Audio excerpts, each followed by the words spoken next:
It is now time for the trivia results. Our guests did the same trivia that you did, so let's find out how they did. Iman, Bridget, Rob, is the sky the limit for your team? Or, when it came time to write down the answer, did you all fall into a black hole of ignorance and despair? The second one. The second one, okay. We love black holes. Our score is going to infinity and beyond.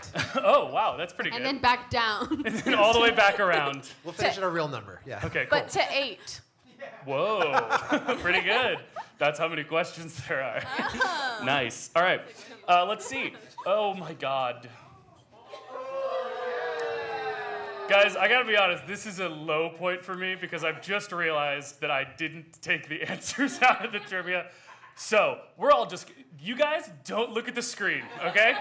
And you guys pretend like you heard the answer when I said it. Okay, let's do this.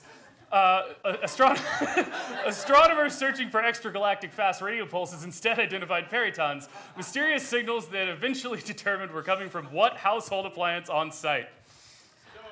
I think it is a microwave, and specifically, I have heard a story that it's not just the microwave, but when you try to click open the microwave before it actually ends. That is that little absolutely burst. right. Yeah, 100%. Every aspect of the story is absolutely correct. Basically, they were looking for these things called fast radio pulses, and in that particular sort of range, they found, like, they were basically thinking there was like a possible source. They went back and looked through like old data from the telescope, and they were able to find these things that looked kind of like that, but then were sort of in every part of the sky that the telescope was looking at, and they were like, that doesn't make any sense, and there were some other reasons. They were like, this is coming from Earth.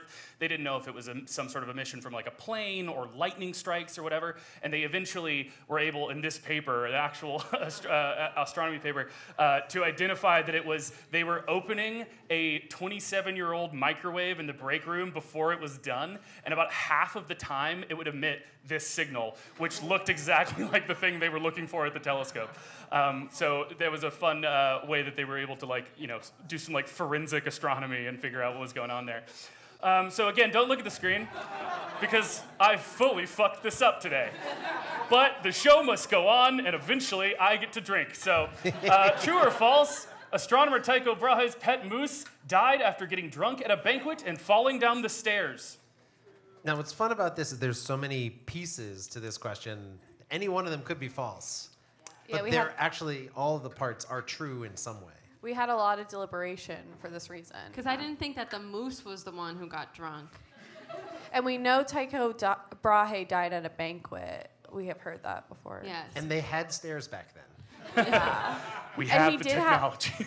And he did have a moose. He did have a moose. Yes. I thought it was like someone borrowed it and maybe they accidentally or on purpose killed it. Maybe they got it drunk. I don't know. And I think that Tycho Brahe, he died because he wouldn't go pee. He was holding his pee, and that's how he died at a banquet. And not to be morbid, but this is what it feels like to hang out with old friends and talk about the people you used to know. Like, didn't that guy have a moose? Yeah, but he was drunk all the time. Rob, all you have are old friends. It's true. Yeah, the answer is false. It is a pretty common story about Tycho Brahe. Like, one of the stories about his life, and that I believe is true, is that he died from like his bladder ruptured after he was at a party or like a banquet and refused to get up to pee because it was like uncouth to get up before the more like socially elite person got up. It's way more couth to die. It's so much more couth. You really got like extra brownie points for dying rather than besmirching the good name of your house. But there's also a story about he did have what he called an elk, but in what we call elks in North America what they call elks in Europe are moose, and what we call elks are like some other animal, which is like, I can't remember exactly what it is. But basically, there's this common story that he had this very tame pet moose that would go up like in banquets and like drink beer out of like the people's mugs that were there, and that one day this moose drank so much that he died by falling down the stairs. There is absolutely no evidence for that whatsoever. It was so hard to find any primary source that even was that I could even refute it, because it's such a common story on the internet that like also Google's AI, like you mentioned earlier, and like every other search engine that just automatically gives you AI, it just confidently stating, yes, this happened, and then giving me like mental floss and like other sort of random clickbaity articles. But I went to the book of his actual correspondence between him and the guy, and they did talk about mooses, but there was no indication this ever happened. The first time this appears is about 50 years after he died in the first biography of him, which was actually the first biography of full biography of a scientist, and that is where this story appears. So you're saying it's fake moose? Outstanding. Maybe it was just too traumatic for him to talk about his moose dying in his letters. So That makes sense. You know. That makes sense. could be true. It Yeah, I think definitely there's could no be. better explanation. Yeah, So we gotta be really careful about, yeah. All right, so don't look at any screens. Question 3, which play, Hey! Either I didn't fuck up quite as bad as I thought, or Lenny fixed it in the booth. And I see Lenny nodding, that's what happened. Okay, cool. Everybody, give it up for Lenny. You can look at screens again. Which play by Shakespeare is thought to mention a supernova in its first scene? So we think this is a trap because you want us to say that one on stage. You're not supposed to stay on stage. Which one? The bad one, but also. Well, I mean, if you can't say it, I don't know how you're going to get the answer. Well, the good news is we also think it's Hamlet. Yeah. Yeah, it's Hamlet. Early on in Hamlet, there's a scene, like very, very early on in the play, where there's like a star that looks, there's some sort of weird star, and it's interpreted as this sort of cosmic omen that something is rotten in the state of Denmark. And it is thought to be representative of a supernova. I think it was in like 1574 or something. This play would have come out in like the 1590s, but that is really, really associated with Tycho Brahe, and it's the supernova is known as Tycho's supernova, and it's in the constellation Cassiopeia, which also has makes like a W shape in the sky, and so it's William Shakespeare may have basically been signing his sort of astronomical influences by using that particular thing, and it's just, at the time, something that was happening in what they thought was this sort of immutable, unchanging cosmos, a brand new star appearing in the sky in the form of a supernova was like a hugely cultural significant thing. Some other clues are so this is a picture of sort of, I guess it's the supernova, Tycho supernova. It blew up. This is the coat of arms of Tycho Brahe, and if anybody is familiar with Hamlet, do you know the characters Rosencrantz and Guildenstern? Yeah. Two of these coats of arms are named after his cousins, who were the last names Rosencrantz and Guildenstern. Oh. Question 4: which of the following names did astronomers choose for the light beige average color of the universe? Is it A, cosmic latte, B, astronomical almond, C, cappuccino cosmico, D, cosmic khaki, or E, primordial clam chowder? I think it's cosmic latte, just because if you're working so hard on naming colors, you'll want to drink a lot of coffee. So maybe it was on their Interesting. mind. I just made that up right Okay. now. I don't know. But Fine. I mean, people like coffee. People like coffee, and people like to remind themselves of coffee in different ways. I like coffee. That makes sense to me, and that is the correct answer. Nope. Wait, but primordial clam This is, chowder. I need to be so clear. This is the worst day of my life. The answer is cosmic latte. Because primordial clam chowder would be red. Yeah. Am I right? What? This is the most wrong answer. Yeah, this is the actually. wrongest it could be. Oh boy! All right, so I wonder if I didn't actually fuck up in the past, and maybe the answer is cosmic latte. So in 2002, astronomers Carl Glazebrook and Ivan Baldry set out basically to determine what is the average color of the universe, and they basically sampled and analyzed the light from over 200,000 galaxies in a large sky survey, breaking the light into different spectra to calculate what the mean wavelength of that light was, and they found that the color was beige. It's just sort of like, overly milked coffee. Well, I don't love that sound. A coffee that too much milk has been put into. That's about right. So they felt beige wasn't like exciting enough as a name. So basically to be the name for the combined glow of all the starlight, across cosmic time as we can see it. So they solicited name suggestions for other astronomers in their apartment, and other suggestions include Cappuccino Cosmico, Astronomical Almond, Skyvery, Cosmic Khaki, and Primordial Clam Chowder, among many others. So then they held a vote, and Cosmic Cappuccino actually won by a lot. Cosmic Latte got the third least votes, but they did it anyway. And they admitted, quote, some editorial bias in the final choice because Lateo means milky in Italian, and they thought it'd be fun to honor the Milky Way in the name of the color that our galaxy as a constituent component of the universe is probably similar enough to. Huh. So that is the answer. And that's how democracy dies. Question 5, Virgin Galactic turned down a $1 million offer to do what with their spacecraft? Okay. Okay, I'm gonna have to say this. So we were like, okay, what would Virgin Galactic not want to do? And so maybe somebody wanted to host an orgy on a spacecraft, and they said no. Interesting. That's the logic. Yeah, that's our logic. Okay. Anybody else have any guesses? Yeah. It's not an orgy because it was only 2 people.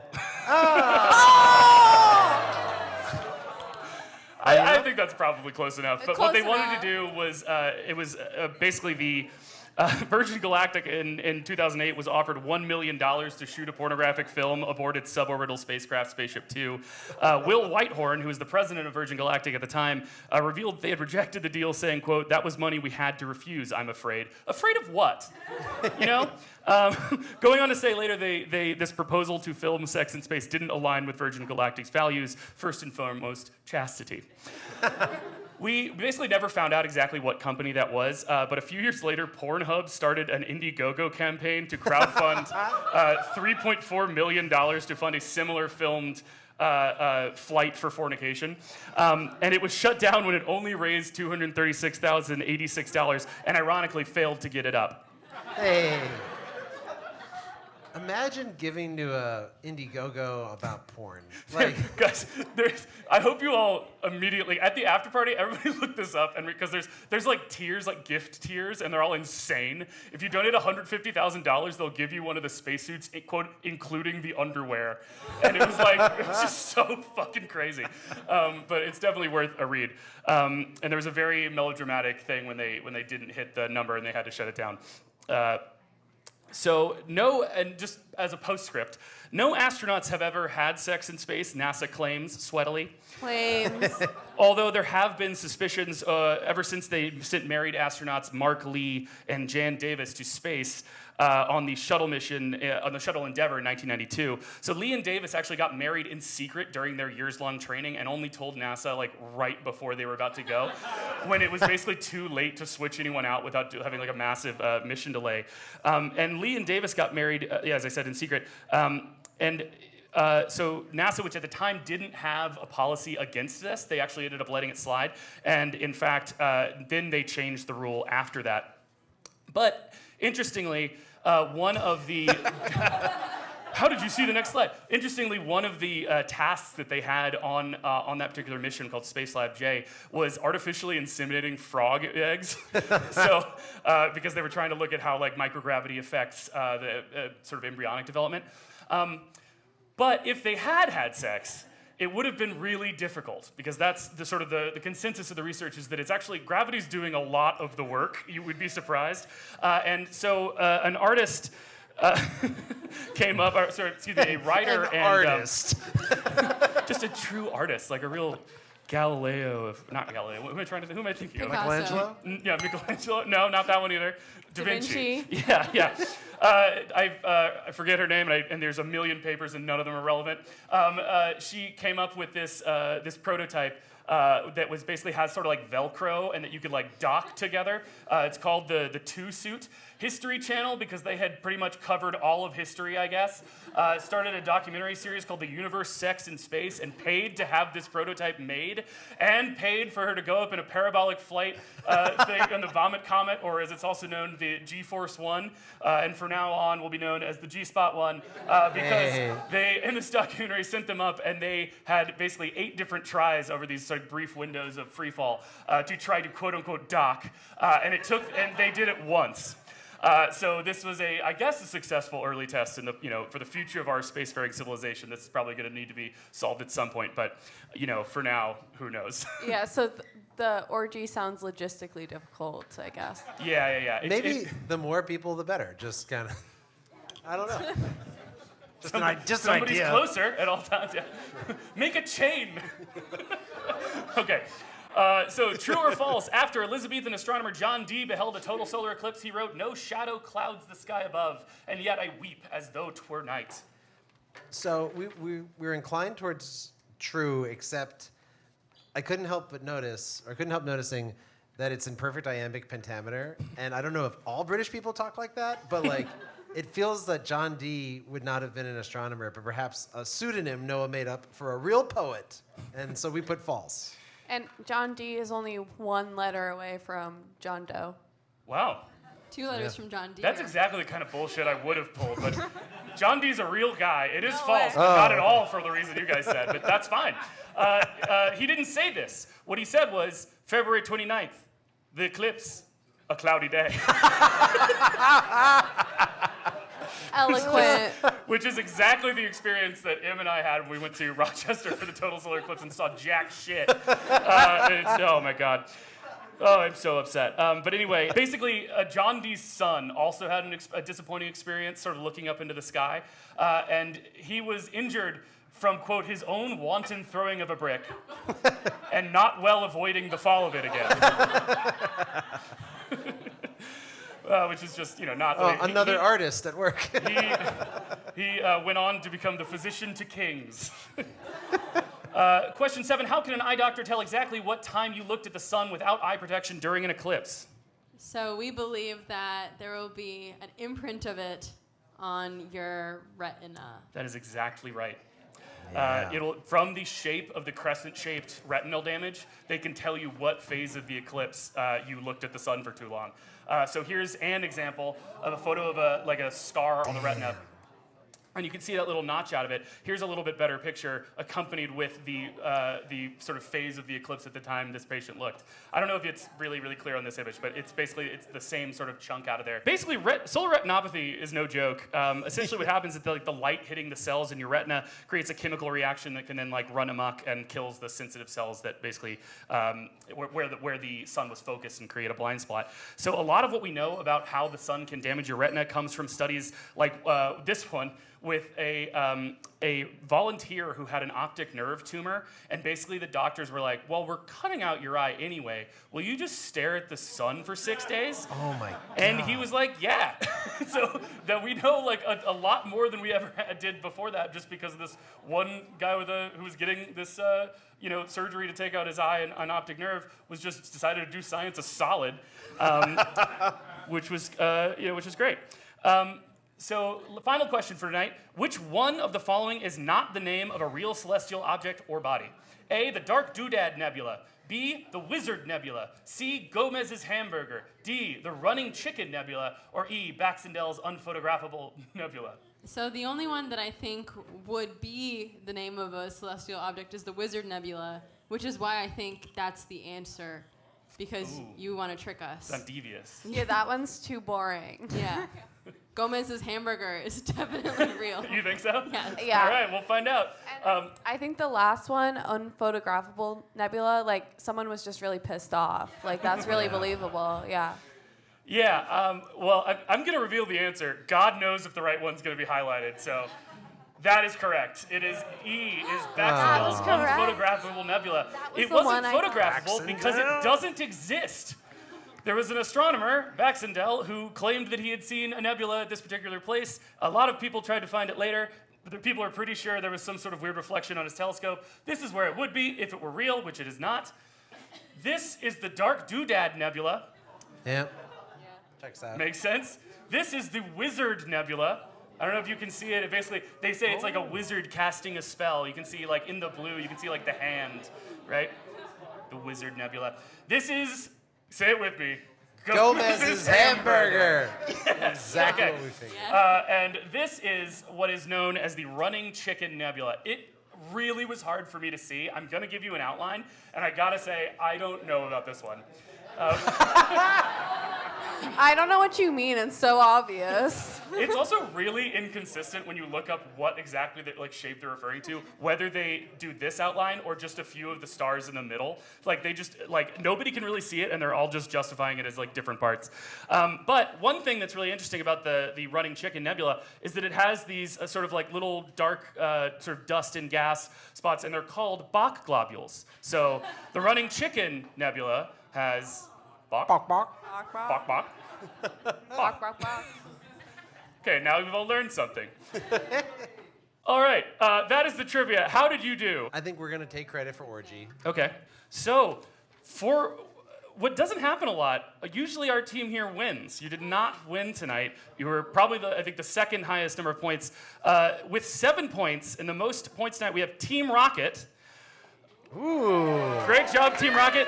Team Rocket has decided that they want to keep telescopes, so unfortunately we will have no more biomedical sciences and no more cures for any diseases.